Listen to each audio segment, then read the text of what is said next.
मैं एक लड़के से मोहब्बत करती थी और उसके लिए घर से भाग गई। शोहर मुझे अपने घर ले गया। सास ने शोहर को नशे पर लगाकर मुझसे बदकारी करवाती थी और बहुत जुल्म करती थी।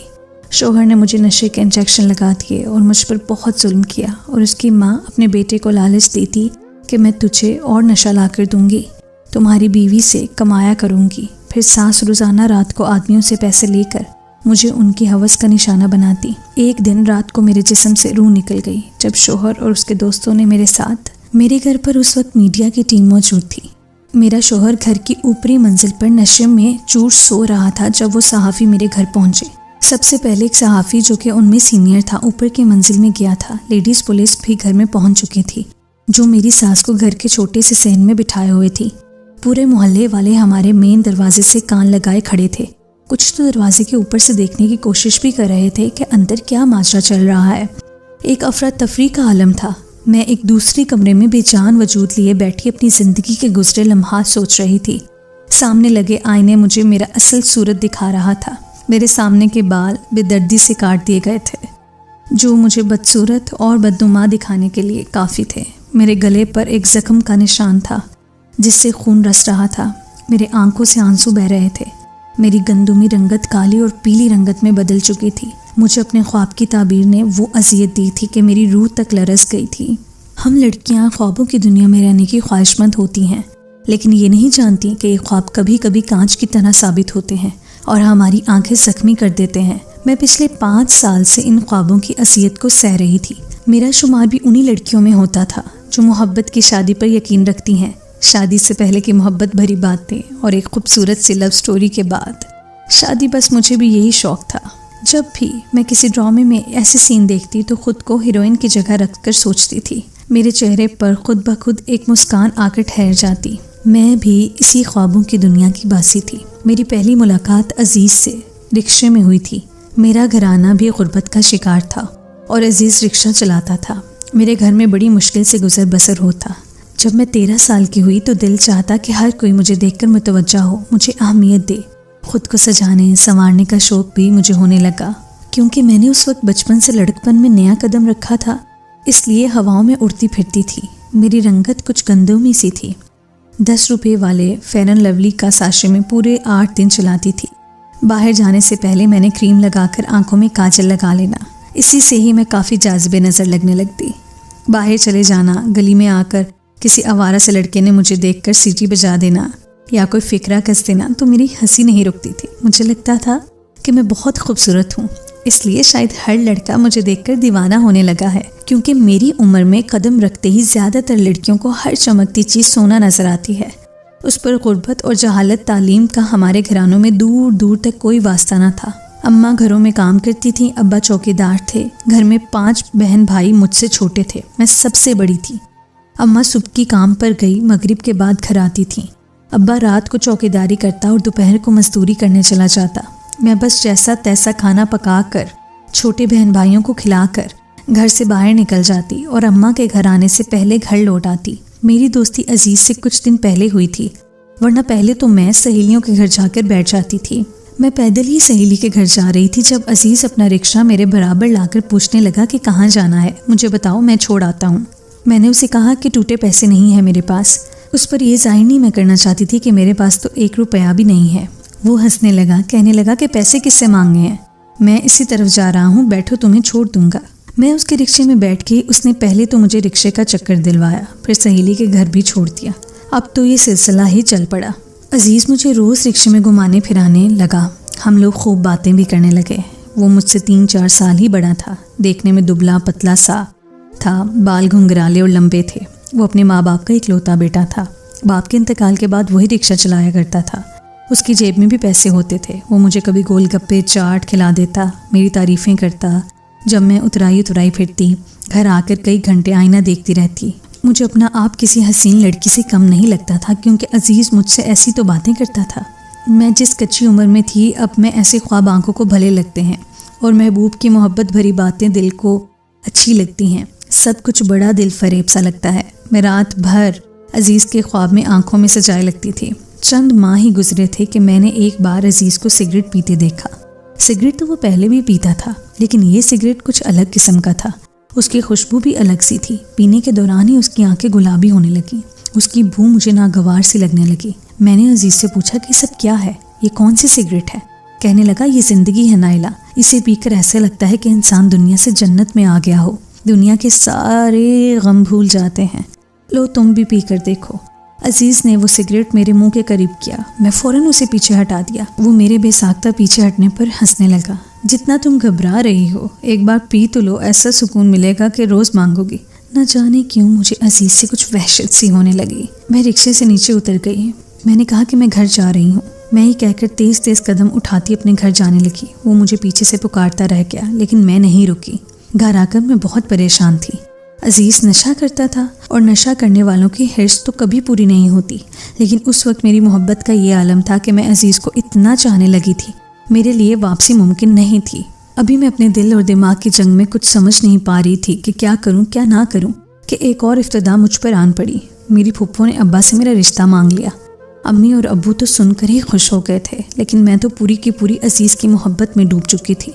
कैसे किसी और के साथ ज़िंदगी गुजार सकती थी, हालांकि मेरा कज़न अच्छा कमाता था। मैंने अम्मी से कहा कि मुझे रिश्ता कबूल नहीं, लेकिन अम्मी ने मुझसे बुरी तरह से डांटा कि तुम्हारी फूफो का घराना हमारे घराने से बेहतर है और हम कौन सा तुम्हारी शादी अभी करने लगे हैं, अभी तो बात पक्की की है, 3-4 साल के बाद शादी हो जाएगी। यहाँ तक तो मुझे मामला ठीक ही लगा कि बात तो पक्की हुई है, 4 साल तक तो मैं खुद ही अम्मी को अजीज़ के लिए मना लूँगी। लेकिन मेरे होश उस दिन उड़े जब फूफो ने निकाह का शोशा छोड़ दिया। कहने लगी, निकाह अभी कर लो, रुखसती चाहे 4 साल के बाद दे देना। अम्मी और अब्बा ने भी हामी भर ली। मेरा तो रो रो के बुरा हाल था।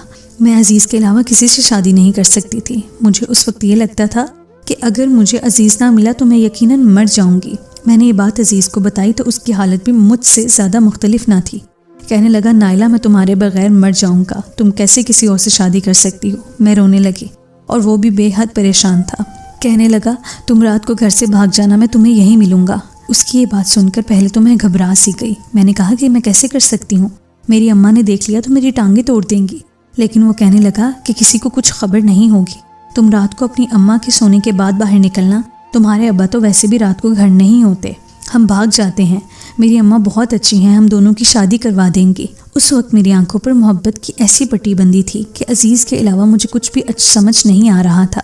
मैंने अजीज़ से कहा कि मैं तुम्हारे बगैर नहीं रह सकती, इसलिए मैं रात को सबके सोने के बाद उठी, अपने 2-3 जोड़े एक पड़े हुए बैग में डाले और बड़ी मोहतात तरीके से सहन में आई। सहन उस वक्त खाली था।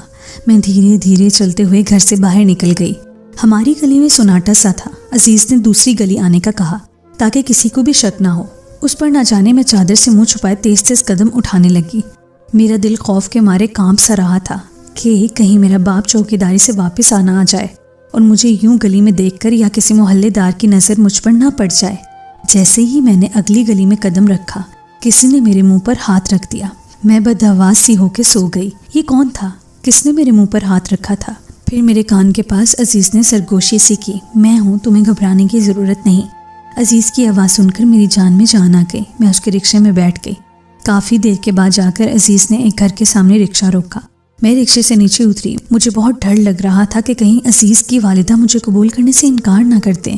अक्सर टीवी पर मैंने ऐसी मोहब्बत के ड्रामे भी देखे थे कि लड़के की माँ भी बहुत जालिम होती है, बहू को कबूल नहीं करती, धक्के देकर बाहर निकाल देती है। मेरे दिल में एक के बाद एक दिल दहला देने वाला खदशा मेरे जान लेने लगा। मेरे पेट में गरहें सी पड़ने लगी। मैं अपने पीछे से सारे रास्ते बंद करके अजीज़ के साथ आई थी।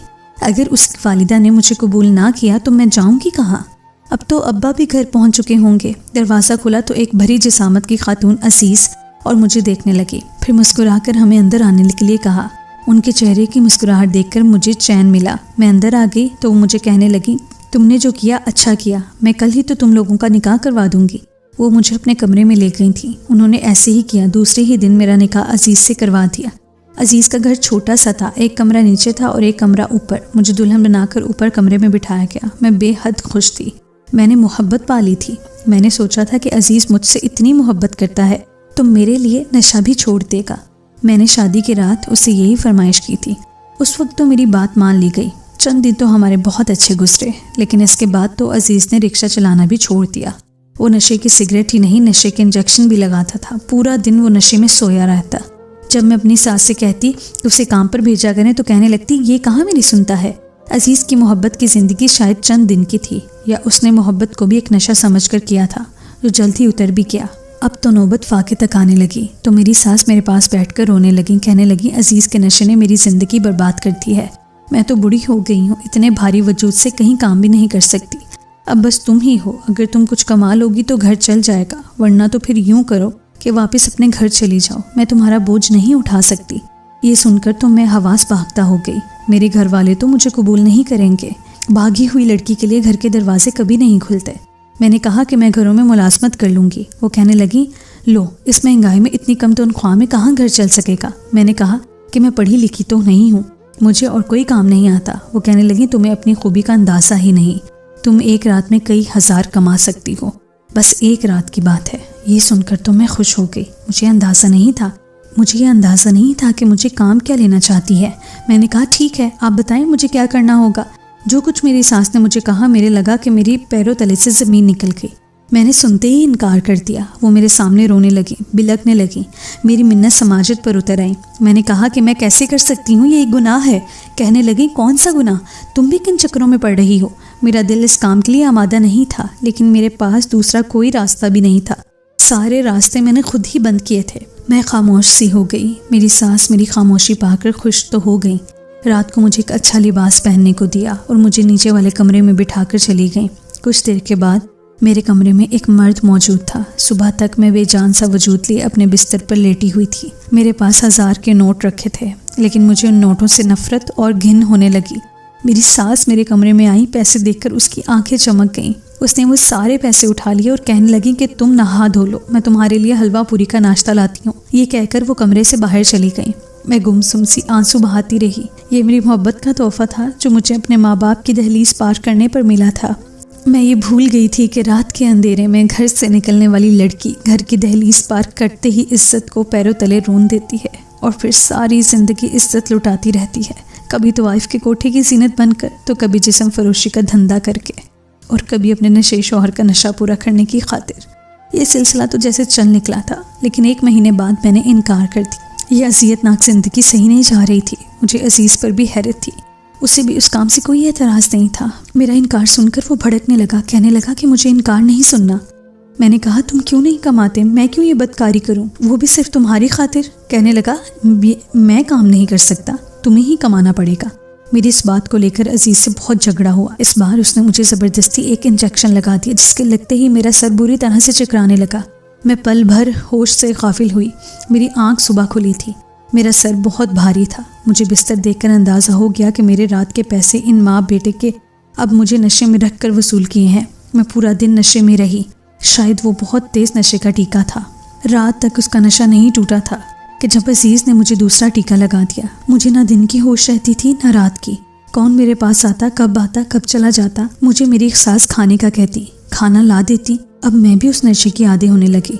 अजीज़ के सिगरेट पीने लगी थी। मुझे नशे की ऐसी लत लग चुकी थी कि अगर मुझे वो इंजेक्शन ना मिलता तो मेरा जिस्म टूटने लगता। मेरी तलब बढ़ती जा रही थी। मुझे ना खाना अच्छा लगता था और बस मुझे वो टीका चाहिए होता था, और वो मुझे बस एक ही सूरत में मिलता था। एक बार मुझे ये मालूम हुआ कि मेरे जिस्म फरोशी के पैसे से मेरी सास एक प्लॉट ख़रीद लिया है। मैंने अब ये करना शुरू कर दिया कि पैसे अपने पास रखने लगी। मेरी सास को जब पैसे ना मिले तो वो पहले तो मुझसे प्यार से पैसे मांगने लगी। कहने लगी कि सब कुछ तो तुम लोगों का ही है, मैं तो चाहती हूँ दूसरा घर भी बन जाए तो वो किराए पर चढ़ा दूँ ताकि तुम भी इज्जत की ज़िंदगी गुजार सको। 5 साल मुझसे जिस्म फरोशी का काम लिया गया। अब मैं उस औरत की बातों में नहीं आई थी। मैंने कहा कि मैं घर खुद बनवाऊंगी। फिर मैंने वो घर बनाना शुरू कर दिया, लेकिन जैसे ही वो घर बना मेरी सास ने उस पर अपना कब्जा जमा लिया, क्योंकि वो प्लॉट उसके नाम था, उसकी मलकियत था।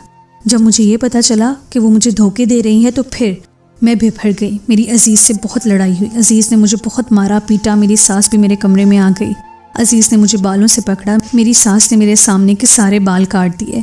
मेरे गले पर भी जख्म का निशान था। मेरी सास ने मेरे शौहर के साथ मिलकर मुझे मारा था, फिर उसके कमरे में बंद करके चले गए। अब जो भी शख्स मेरे पास आता मैं उसे अंधाधुन मारने लगती, लेकिन उसका एक ही हल था कि मुझे इंजेक्शन लगा दिया जाता। मैं नींद पागल सी हो गई थी। एक बार मैंने अजीज़ के फ़ोन को देखा तो एक सहाफ़ी का नंबर मुझे याद था जो कि टीवी पर प्रोग्राम भी करता था। मैं उसका प्रोग्राम बहुत शौक़ से देखती थी। मुझे उसका नंबर असबर याद था। मैंने उसे फ़ोन किया और मेरा फ़ोन उठा लिया गया। मैंने अपनी सारी कहानी उसे सुना दी। वो लोग मेरी मदद करने को तैयार हो गए थे। मुझसे घर का पता पूछने लगा। 1 घंटे के अंदर वो लोग यहाँ मौजूद थे। उन्हें देखकर मेरी सास का रंग उड़ गया। कुछ ही देर में वो मेरे शोहर को नीचे लाया गया। मेरी सास बहुत तेज़ थी, खुद पर बात लाने को तैयार नहीं थी। कहने लगी कि मैंने इसे कुछ नहीं कहा, ये जो भी करती थी अपनी मर्जी से करती थी। इस सहाफ़ी ने मुझसे सवाल किया तो मैंने कहा कि झूठ बोल रही हैं, लेकिन मेरी सास उन लोगों के सामने मुझ पर हमला करने के लिए आगे बढ़ी, जिसे लेडीज़ पुलिस ने उसे पीछे किया। फिर उसने साइड से सिगरेट की डिब्बियाँ उठाकर कहा कि ये देखो, ये लड़की नशे का सिगरेट पीती है, नशे के टीके लगाती है, ये तो पहले से ही यही धंधा करती थी।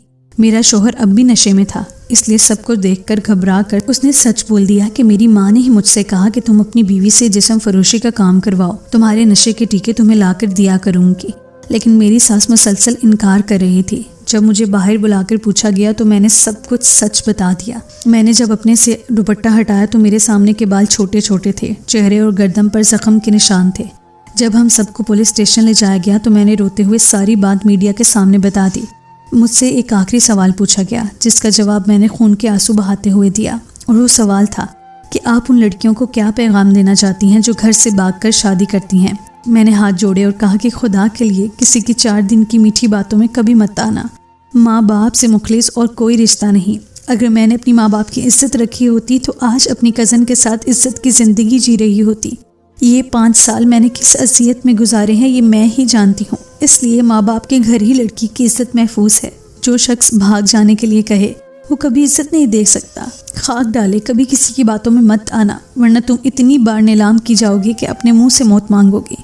मैं ये कहते हुए ज़ारों के तार रोने लगी। काश के वक्त 5 साल पीछे चला जाए, मैं अपने घर के एक कदम भी बाहर ना निकालती। मेरी माँ लोगों के घर काम करती थी, जूठे बर्तन मांजकर हमें खाना खिलाती थी। मेरा बाप रात को चौकीदारी की नौकरी करता था, दिन में चंद घंटे सोने के बाद फिर से मजदूरी करने चला जाता था ताकि हमें इज्जत की ज़िंदगी दे सके।